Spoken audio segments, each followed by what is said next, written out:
In today's video, I'm going to talk about joy even when we are looking at things that are difficult. And I'm going to tell you about this thing growing on my face. This is Joydaism.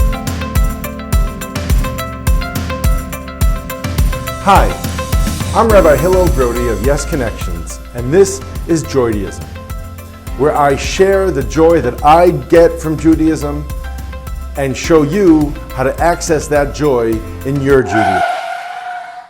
You know, I had a whole different piece that I was planning on discussing today, and I'm going to wait to share that for a different week, because as I was looking at the footage of the beginning of the video as I was putting things together, I realized that there's a major elephant in the room today, and it's growing on my face. If you're a regular watcher, if you know me, if you've seen me before, you know that this is not usually what I look like, although I do always have a beard. I usually keep it much more trim. Now it feels like this growth has taken over my face, and sometimes it feels like if I let it go a little bit longer, I won't be able to see.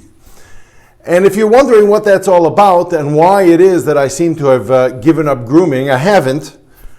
But the Talmud tells us that Rabbi Akiva, the great sage of the Mishnah, who lived at the time of the Roman occupation, the destruction of the Second Temple, had 24,000 students, and they all perished during the time between Pesach and Shavuos. The Talmud tells us it was an illness. There's a medrash that seems to disagree and tells us that they were lost in the revolt at Beitar.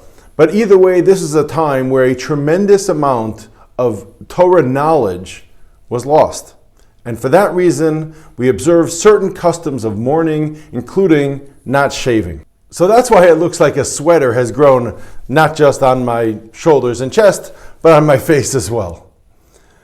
But what does that have to do with joy and Joydaism?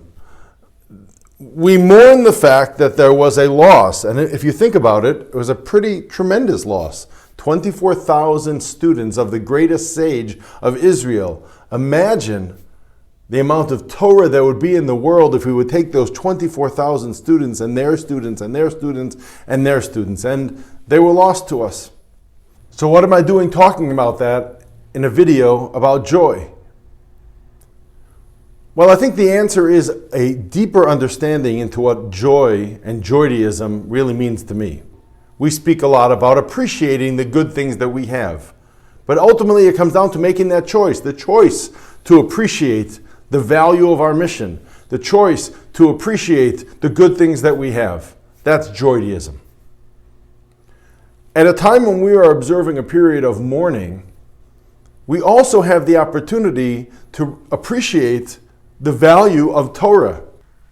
We who are engaged in Torah study, if it's worth mourning students of Rabbi Akiva from 2,000 years ago, how amazing is it that we have the ability to engage in Torah, that which there is, if it's worth mourning for, it's certainly worth celebrating that which we have.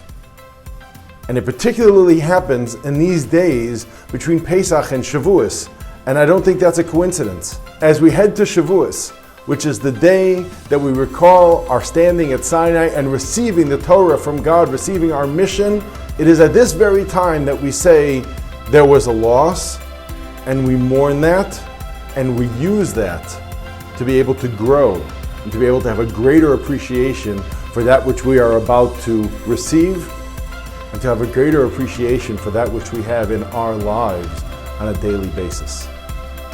And that is Joydaism. Torah is available to everyone. How are you going to be a part of it? Let us know in the comments.